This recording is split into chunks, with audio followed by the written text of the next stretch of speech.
Welcome to Midlife Unplugged, the fuck it years. I'm your host, Lara Portelli. This is the space where we strip away the polite BS, rip the gloves off and get real about what it means to thrive in our second act. Each week, I'm joined by a guest who's walking their own bodacious midlife path. We're talking menopause, divorce, reinvention, and everything in between. Buckle up, because this isn't your mother's midlife crisis. This is Midlife Unplugged. Good afternoon, everybody, and welcome back to Midlife Unplugged, the fuck it years. I'm your host, Lara Portelli, and today I have Daniel Lloyd with me, all the way from South Australia, Adelaide, in fact. Look at all his lovely background he's got there. I'm jealous. You've done some travelling there, Daniel. I have. This is actually my vision board. Okay. It's my vision board. It explains my intentions, I guess, for the next period of life, and probably also reflects a bit of the past of my life and why I've ended up going after the things I want to do. So I have that at home, obviously physically, and then I've got it on my Zoom and different meetings so that I see it wherever I go. So amazing. What a great idea. Yeah. All right, Daniel, let's get into it. As you know, Midlife Unplugged is about unplugging from, everyday life, and we have a little bit of a look back on where we've been on our journey and where we may be going. And one of the questions that we ask here on the podcast is, tell us a little bit about your fuck it moment, that moment where you just knew something had to change, and on that journey where you may have been and where you wanted to go. Tell us a little bit about that, please. I would suggest that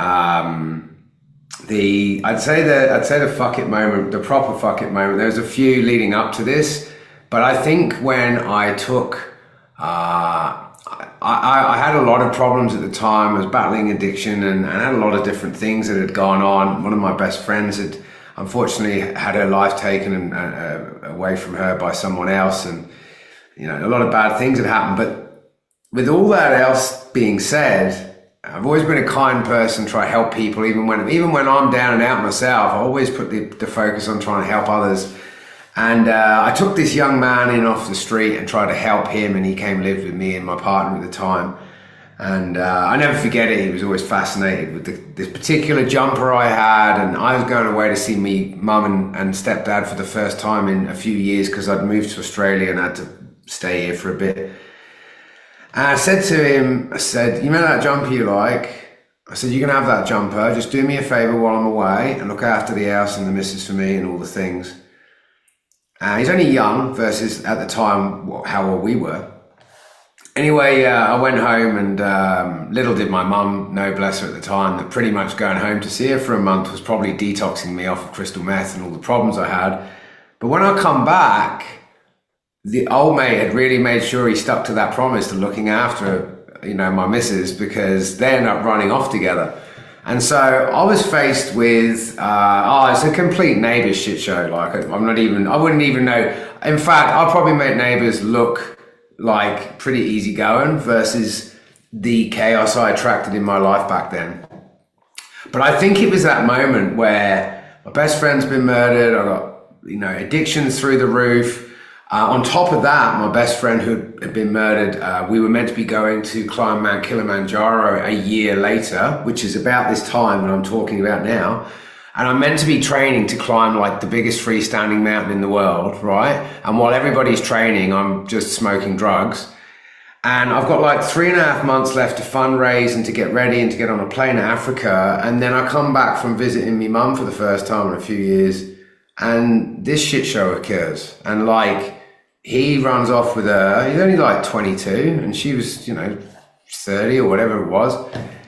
And there was a whole other thing I couldn't go into, but I'm not going to do that because even though what went on there is a bit of a joke, I'm not going to go into all of the finer details because I'm a bigger person and I'm not going to do that. But there was a lot more fuckery than just that went on that I allowed to go on because I realized now back then I had what we call the nice guy syndrome. There's actually a very pivotal book written by a psychologist called No More Mr. Nice Guy, and it is actually a syndrome, and it's a lot of things that go behind it, but that would definitely 110% be the fuck it moment where I just went, this is a complete circus act. Your life is a circus act. This is a joke. Like, what is happening here? And from that point, literally within a week of living in Australia and Adelaide for 4.5 years and meth addiction and all this chaos, I called up this geezer I knew, and he was about as emotionally deep as a puddle, but he was the only friend I'd made outside of the partner I had in her friend group. And I said to him, I said, Trent, I'm in a mess, mate. And I told him about it, and I expected him to just say, I told you so, because he always warned me about that particular person. And he did something that was really impactful, and I'll never forget it. And it really instilled a bit more faith back into the typical Aussie male of that age for me, actually. Outside of the bravado and the bullshit and the carry-on and the chest puffing that they have, deep down, I think there's a lot of men that actually do want to be kind and not just act like, jocks. And I never forget it. Like, I told him, and he said, give me an hour. Oh, he said to me, you still on that shit? I said, yep.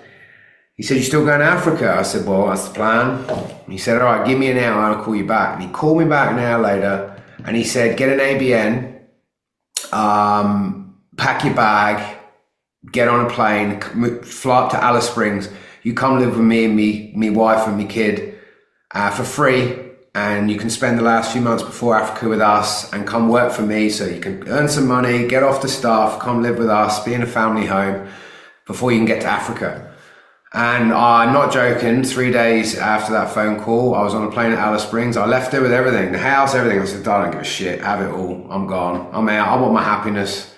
And I got on a plane, and I didn't know then, Lara, I didn't know then the compound effect that would then lead me into. But that decision changed my life, as did that man who I didn't expect to come with such emotional depth either with this support. But I actually look at that fuck it moment, and I'm so glad that him and her did what they did, because if they had not, I may not even be alive anymore with the depth that my addiction was in. And it's not just meth addiction, Lara, it's all the shit that goes with it, the porn addiction that goes with it, and the self-deprivating thoughts, and the ill health, the oral health, because you don't eat and you don't drink water properly, and the physical health stuff, which I've got better from now. It's really odd. Sometimes your greatest pain can become your greatest gift. And I was a plumber by trade when I left to Alice Springs. And after a few months there, and I went to Africa, and I climbed Kilimanjaro with no training, snapped my ACL ligaments a day and a half from the top, and I still climbed up, and we scattered my friend's ashes at the top. And at the top of that peak, something shifted in me. And when I came back from Africa, I got whatever I had left in Adelaide and moved to Alice Springs full time. Threw my career in, got a job in a rehab, barely 2 months clean, and over the next 7 years created the first non-clinical meth program of its type in the whole of Australia, met the Prime Minister, and now just got off a TEDx stage last month talking about it. So, wow. The things you think are your worst moments are actually leading you to your best. Wow, Daniel. Wow. But listen, for the audience listening to this, leave in the comments when you listen to this episode what you've taken from Daniel's experience, from those moments, that fuck it moment, to the depths of despair, to turn it around, to a TEDx talk, to climbing Mount Kilimanjaro in my mind, while you were talking about that, all I could think of was that he's still thinking about doing that, even though you were in the grips of addiction, but it was still there. You still had that foresight to do it. That's amazing. But Let us know what you think. You know what? There's no rhyme or reason sometimes for things that happen to you in your life. And I'm not going to say there can still be any rhyme or reason for Sarah's murder, and we still haven't got justice for her 12 years later. And I'm sure her family can still never really fathom it. But for me, her death brought me back to life. And me losing her made a solemn promise to myself and to her when we scattered her ashes. And I had that thing happen to me at the peak of Kilimanjaro. I was looking out, watching the sunrise over Africa. Something shifted in me and I said, I can't do this anymore. I've got to leave it here, Sarah. And I've spent the rest of my life making sure that she lives through my eyes. And so everything I've done ever since, I've always done never alone again. And addiction, the opposite of addiction is connection. Okay. So I have spent my life feeling alone. And since losing her, I've never been alone again because she's always with me. Every experience I do, every achievement I make, I never stop talking about her. I never, ever, ever let her light dim. I never, ever, ever allow her memory to disappear. She gets to live for the rest of her life through my achievements and my experiences. And so that losing her and then the fuck it moment, my life has been what it's been ever since because she always gave me something to believe in. So I would never, ever, the Kilimanjaro thing, like you said just then, right? You said, like, even with everything going on, like, you were going to go. I'm like, there was no way I was never not. Like, if it was just going to be like some random holiday, I may not. But this was to put her to rest. This was to raise money to launch her foundation. This was to support her family. And so her death brought me back to life, and now thanks to that, if it's any consolation at all, I've saved thousands of lives because of that. And that woman, that young girl will have a life inside me until the day I die. So if I'm understanding it correctly, Daniel, it's what spurred you on, what's your guiding light, what keeps you, the light that snuffs out the darkness, so to speak, is honor for Sarah. That's what is your guiding principle, is honor. Is that right? Would you say? Yeah, it's 100%. And you know what? What fuels me even more is the fact there's still no justice for her and her mother and father and siblings. You can only imagine to this day, right? Like there's so many things behind this that I'm not going to go into, but like the longer this goes on, the more driven I am to just not be invisible, like to continue, because I've spent my life trying not to be seen. So I'm six, just to give you an idea, I'm 6'4", and currently I weigh about 94 kilos. I go to the gym a lot, so I'm quite physically fit. But I used to be 6'4" and 162 kilos. I was grossly obese. I got bullied a lot. I never had a dad, and my mum did her very best, bless her. She was an amazing woman. She still is an amazing woman. My grandmother was the best ever to me too. But I am always someone that tried to be invisible, even though for my size and frame, right, you would be like, well, that's impossible. It's like, but I noticed until the last few years of developing myself correctly, even the way I'd sit and hunch forward, I wouldn't stand straight up when I walk into rooms, right? Now it's like the longer this goes on, like the longer this trial, this thing happens, the longer this injustice continues, the more you're fueling me, the more you're going to be hearing from me, the more I'm going to go everywhere I can. TEDx was last month. I don't care. I'll go on any stage, any place, any purpose. I will go, and every message I deliver will always be attached to Sarah. So the British government can let my friends' family down all they want, and the media can let it down, and India can keep covering it up all they want, right? I don't give a shit, because one day I'm going to end up on a certain show or something where someone watching is going to have the power to go, we need to figure out how to fix this, and it's going to be because I won't shut up. Power of the voice. Yeah. And you were talking about when you were 6'4" and 162-ish odd kilos. It's interesting you talk about that, and I think a lot of people find themselves in that position when they felt invisible or they're going through some sort of whatever it might be in their life, because everyone's journey is different.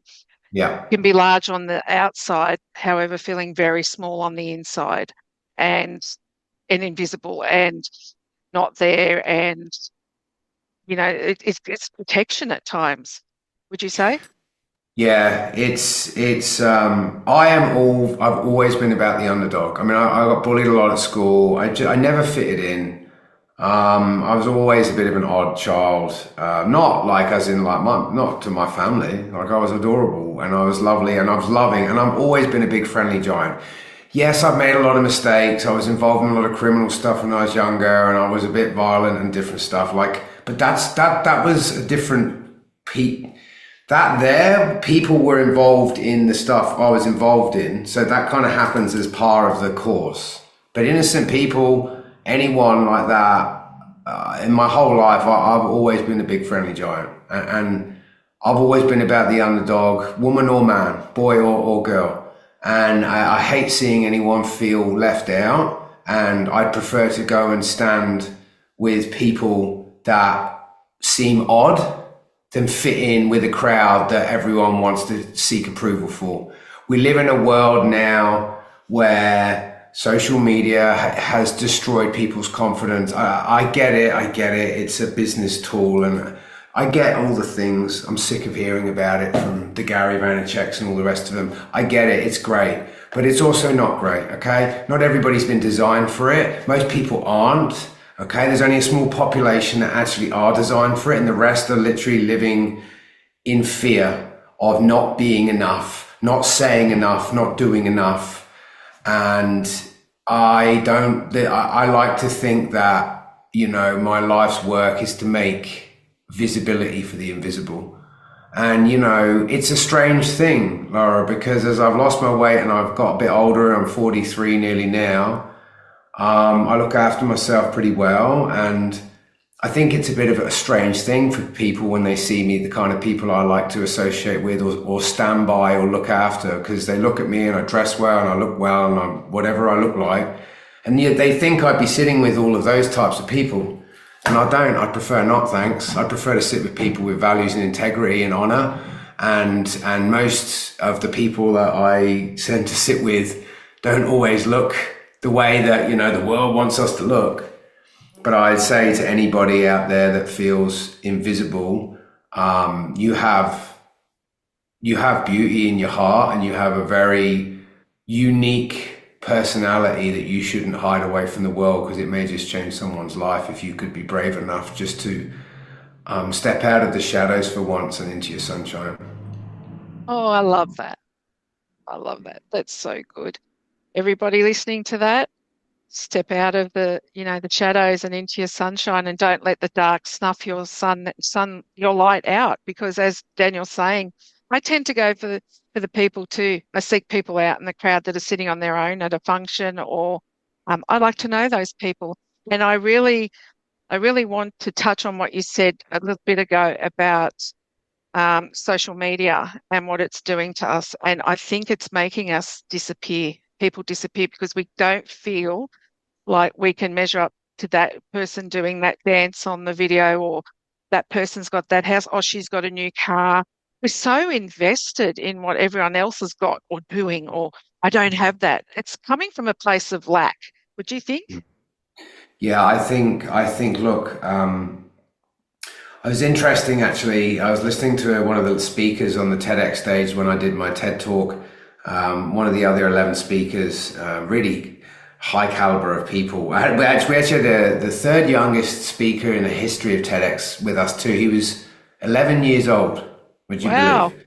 Yeah, it was mad. And he talked about leadership in young people. It was cool. But more to your point, there's a lady talking about transgenerational trauma, and part of trying to fit into a new country as an immigrant, right? And now I actually think, when I listened to what she was explaining, because she was from India and the different areas around there, was what she was talking about with the colonization of the British doing that to everyone and whatever.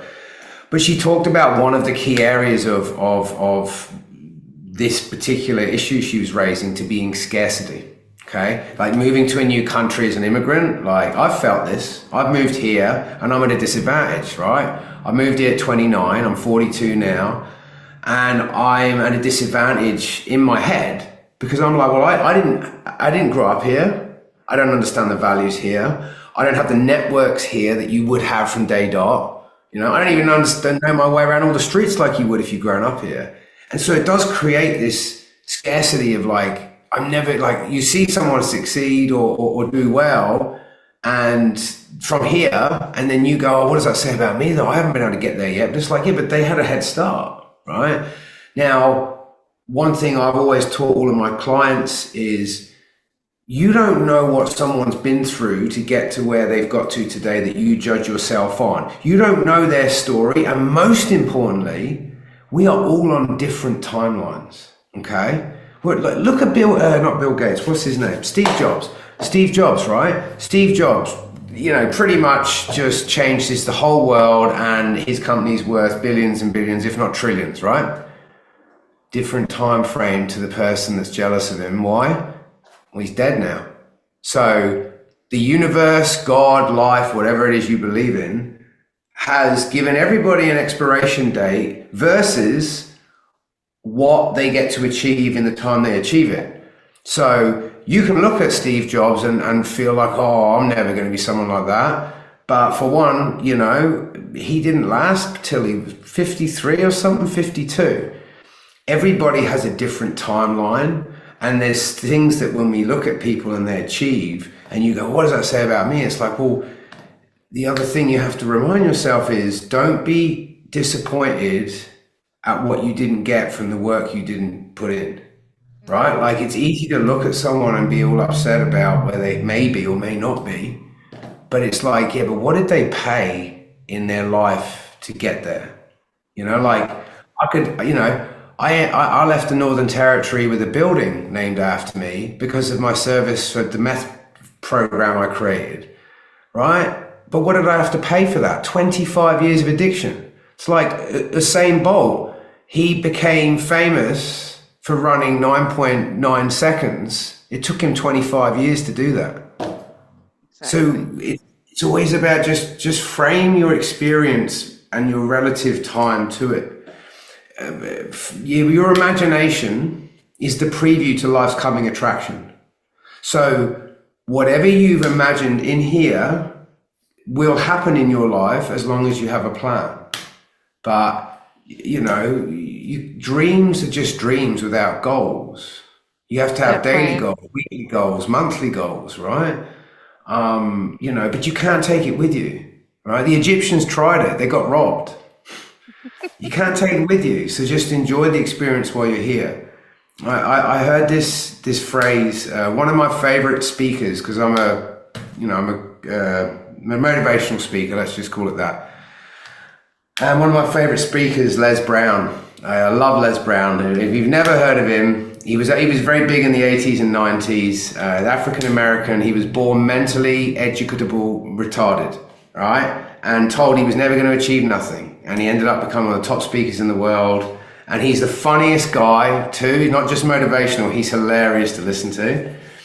And he said this one thing. He said, imagine this for a second. You're on your deathbed and you're surrounded by the talents and gifts you were given. And each of them are trying to talk to you. And they're speaking to you and they're saying, you could have brought us to life. And now we have to die with you. And he said, my question to you is how many ghosts are going to be around your bed when your time comes? Oh, boom. Yeah. That's very poignant. For everyone listening at home, did you hear that? How many ghosts? I've heard lots of things about when you're on your deathbed, how many regrets are you going to have? But I've not heard that one. How many ghosts are you going to have around your bed? Leave us a comment. The ghosts of the talent. The ghosts of the talents you had and the gifts you had. Yeah, and you didn't use because you were too scared of dogma or what people may say. Yeah. Yeah, that's amazing. That's amazing. You've come a long way, Daniel. Yeah, look, I have. I mean, it's a strange one. I was raised very well, you know, like my mum and my grandmother raised me. I blamed a lot of my bad behavior and bad decision making and poor judgment on the father I didn't have, which was a cop-out, because it's my choices. It was my choices. They were all my choices. And, you know, it's a funny thing. Like, it doesn't matter how you're raised. My mum always said to me, you can't prepare the path for the child. You have to prepare the child for the path, and then they will have to deal with it accordingly. And that's never been truer word than for me, because for my teenage years to today, it's not a reflection of my family life. You know, like, we didn't have a lot, but we had a house full of love, and we made the best of everything we had. And my mum was an amazing woman, and as was my grandmother. But it didn't matter, because I had a lot of issues mentally, physically as well, for the size of me. And unfortunately, with this nice guy syndrome, check the book out. If any man's watching this, in fact, if any woman is watching this, he actually says you should read the book too. If you're experiencing in your marriage or relationship, your husband or partner who goes through these things called, there's different areas, but I'm going to give you one little snippet, right? One thing that's impactful. It's called a covert contract. And so what the nice guy does, right, is he'll come home, right, and he'll bring you flowers. And he'll bring you flowers or treats. And here you go, babe. And, you know, oh, you didn't have to do that. And then, no, it's cool. Of course.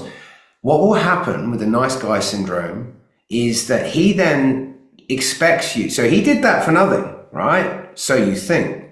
He actually, the way the neuropsychology of it works is he actually, if he doesn't get something back from you over the following 2 to 3 weeks, he'll randomly become disruptive or looking to pick a fight or just being really off with you. And you'll be like, I have no idea right now what your problem is. And it's because he made a covert contract where he does things for you for free or because he loves you. And actually, he expects return for it somewhere. And when he doesn't get it, you get this thing happen. It's one of many things, but I feel that this book should be read just as much by women as men. And it's a lot of things like porn addiction, and that can also be part of the nice guy syndrome. But yeah, Dr. Bruce Glover and it's called No More Mr. Nice Guy. A very, very pivotal book. I recommend any woman or, you know, that's married or with a partner that's feeling disconnected, and any of these things I'm saying could maybe resonate. You know, it's not what you think. It's not what you think. It's not this nice guy the way you're thinking. There's bits to it. Mine literally boggles, right? Yeah. He had it himself. He was a psychologist and he self-diagnosed, came up with a framework and a system, ended up writing a book, and then the rest was history, and now it's a thing. Yeah.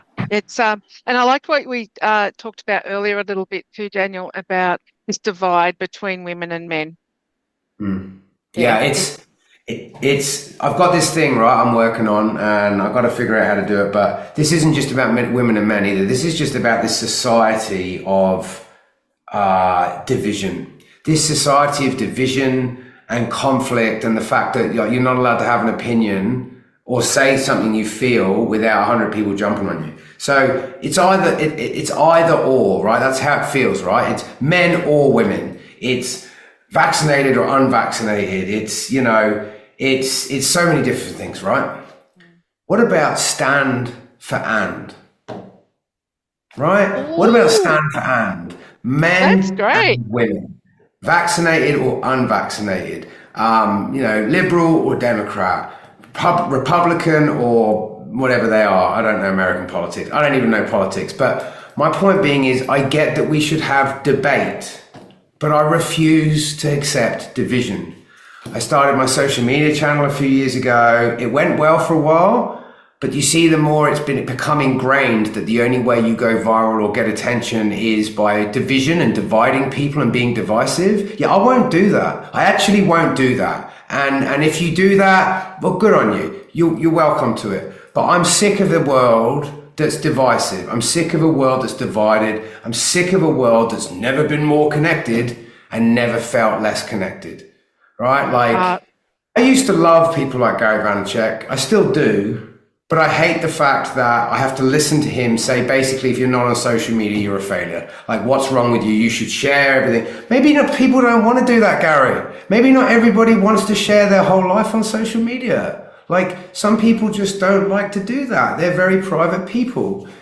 And because of the social media trend, people that may not like to do that may feel now like less than. So stand for and, like, that's what I'd love to see. Stand for and. Love it. Love it, love it, love it. Okay, Daniel, as we wrap up today, tell us a little bit, leave us with what's one thing you'd like to leave us with today? What's one thing you're working on moving forward? One thing you've changed? It sounds like you've changed a lot. And something you'd like to leave us with today as we finish up. I spent my life feeling invisible and disenchanted and disassociated as a man. I see regret in men's eyes every day. The men I work with. I've worked inside prisons, I've worked inside institutions, youth detention centers, I've worked in the communities, I've worked with high-powered CEOs and professionals. Seeing regret in a man's eyes is something I'm kind of getting tired of. Just this year, 2,527 men unalived themselves in Australia just in 1 year. And what I would like to see is more leaders of men, more leaders understanding how we educate men on emotional intelligence and how they can understand themselves better inside of a relationship. I would like it to be a pure way of doing things, not some course or something that someone's just spinning to make money. I think that men are in desperate need of help right now, and I think we miss in this world a lot of chances to maybe educate and help more men understand. It would make a massive impact on the families. It would make a huge impact on the partners and the women that suffer with these men that feel disassociated, disconnected, and distrusted on. And I guess as a man that has very high emotional intelligence, maybe because I was raised by my mother and grandmother, I don't know. But I think that the ability for a man and woman to be able to look each other in the eyes and to hold each other and to not feel lost with each other. We're in a crisis of pandemic proportions of disconnection. It's never been worse in relationships. These dating apps are disgusting and they've destroyed our ability to just be able to talk with each other. And I guess the message that I would implore and leave with people is to just find the ability to love each other again, to talk, to lift your head up and say hello to a stranger when you walk past on your walk, to maybe just take the time to say hello to your barista and thank them for a coffee. Maybe just be a bit kinder when you walk past a homeless person. You don't have to give them money, but show them some respect and say hello. Like if they're looking up at you, they're not a problem. They're trying to get through in life. We're living in a world that's never felt more disconnected and lost. And I really wish that we could just be kinder. I really wish and hope in the future that we can stand for and I really hope that men and women can find the direction with each other again and trust each other again and move past family courts and child battles and all this stuff. Because we were put on this earth to be connected, and the opposite of addiction is connection, and it's destroyed me and it destroys people daily.